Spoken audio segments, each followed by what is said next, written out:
Lifestyle ফেশ্বনৰ আন এটা ব্লগলৈ আপোনালোক সকলোকে স্বাগতম জনাইছোঁ। আমি এতিয়া ভণ্টিহঁতৰ ঘৰত ফুৰিবৰ কাৰণে যাওঁ। তাক ওলাই ৰেডি হৈ আছে আৰু হাজবেণ্ড ইফালে ওলাই আছে। হাজবেণ্ড ওলাই ৰেডি হৈ গ'ল।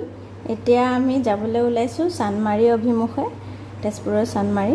যিহেতু মা আৰু ভণ্টিহঁতৰ ঘৰ তাতে আছে, সেইকাৰণে আজি ছানডে, কায়ানৰ স্কুল বন্ধ, দেউতাৰো ডিউটি বন্ধ, অজয়ৰো ডিউটি বন্ধ। সেইকাৰণে ছানডে আজি দিনটো ফান ডে কৰিবৰ কাৰণে আমি যাবলৈ ওলাইছোঁ কায়ানহঁতৰ ঘৰলৈ।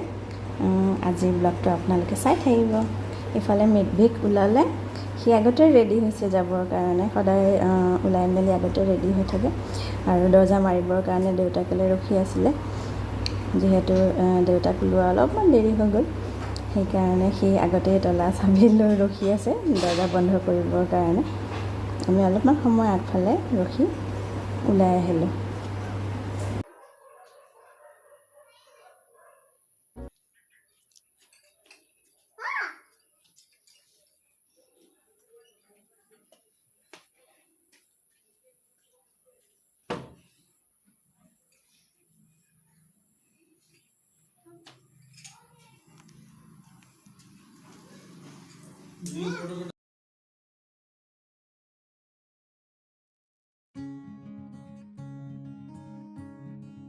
আজি যিহেতু ADRDৰ এক্সাম আছিলে, ৰাস্তাত বহুত জাম পালোঁ। বিশেষকৈ ওলাই অহাৰ পৰাই একদম জাম পাইছোঁ বৰ্ণালীহঁতৰ ঘৰ পোৱালৈকে। লাহে লাহে আহিবলগীয়া হ'ল। এয়া আমি আহি ঘৰ পালোঁহি। ইফালে কায়ন দেউতাকৰ লগত ওলাই গৈছিলে, সি চুলি কাটিলে আজি ছানডেৰ কাৰণে, আৰু ইফালে দেউতাও আহি পালেহি।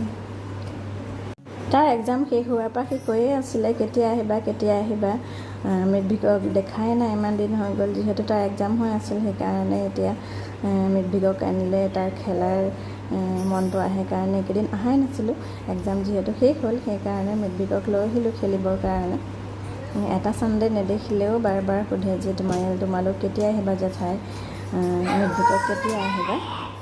যিহেতু প্ৰায়ে আমি ঘৰত অকলে থাকিবলগীয়া হয় যে দেউতাক ওলাই যোৱাৰ পাছত, মিডভিক আৰু মই, সেইকাৰণে ফেমিলি মানুহখিনি একেলগ হ'লে সি খুবেই ফূৰ্তি পায়। হে আজি ড্ৰয়িং ক্লাছত গৈছিলে? কিয় কিয় নাই যোৱা? আজি ডেটত দেখোন সেই ড্ৰয়িং কৰাই আছে দেখোন। আছে। এক্সাম কেনেকুৱা হ'ল? বহুত ভাল। ৰিজাল্ট কেতিয়া দিব? 1 তাৰিখ।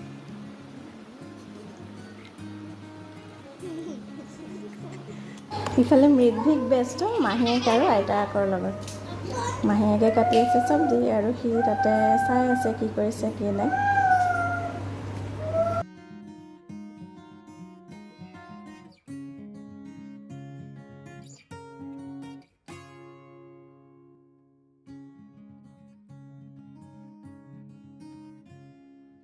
ইফালে দুই শালপতি কথা পতাত ব্যস্ত। যিহেতু মিডভিকে গৈ দেউতাকক চাই আহিছে কি কৰিছে, মাজে মাজে চায়ো থাকে খেলাৰ মাজতে দেউতাক ক'ত আছে কি কৰিছে। এতিয়া আইতাকৰ লগত খেলিবলৈ আহিছে। যিহেতু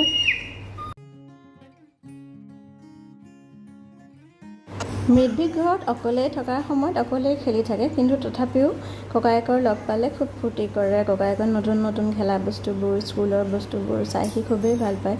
আজি কেৰমৰ গুটিৰ বক্সটো উলিয়াই লৈছে, গোটেইখিনি উলিয়াই লৈ তাৰপিছত এবাৰ সোমোৱাই, এবাৰ উলিয়াই দি এবাৰ সোমোৱাই, তাৰপিছত তেনেদৰে খেলি থাকিলে। আজি গোটেই দিনটো ধুনীয়াকৈ খেলিছে। আৰু ইয়াত আহিলেতো তাৰ টোপনি দুপৰীয়া একেবাৰে নাইকিয়াই হয়। খাই বৈ ঘৰত যিদৰে শুই যায়, ইয়াত একেবাৰে নুশুৱে। খুব বেছি আধা ঘণ্টা বা 15-20 মিনিট শুই পেলাই খেলিবলৈ উঠিয়ে যায়। যিহেতু এই সময়খিনি বেবীবিলাকৰ কাৰণে ফেমিলি টাইমটো খুবেই প্ৰয়োজন, সেইকাৰণে মই মাজে মাজে লৈ আহোঁ বা ফুৰিবলৈ ওলাই গ'লেও ফেমিলি থকা ঘৰতে তেনেকৈ যাওঁগৈ। যিহেতু আমি ঘৰত অকলশৰেই প্ৰায়ে থকা হয়, সেইকাৰণে মই তাইক টাইম দিবৰ কাৰণে এনেদৰে ওলাই অহা হয়। যিহেতু আমি আবেলি যাম, সেইকাৰণে ইফালে ভাত পানী খাই আমি তিনিওগৰাকী কথা পতাত ব্যস্ত হৈ গ'ল। এনেও জীয়েকবিলাক আৰু মাকবিলাক লগ হ'লে কথাৰ বহুত কথা ওলায়। সেইকাৰণে মা একদম কি হৈছিল, ক'ত কি এইকেইদিনত কি কৰিলে সেইখিনি কোৱাত লাগি গ'ল। আমি দুইজনী বহি বহি শুনি আছোঁ।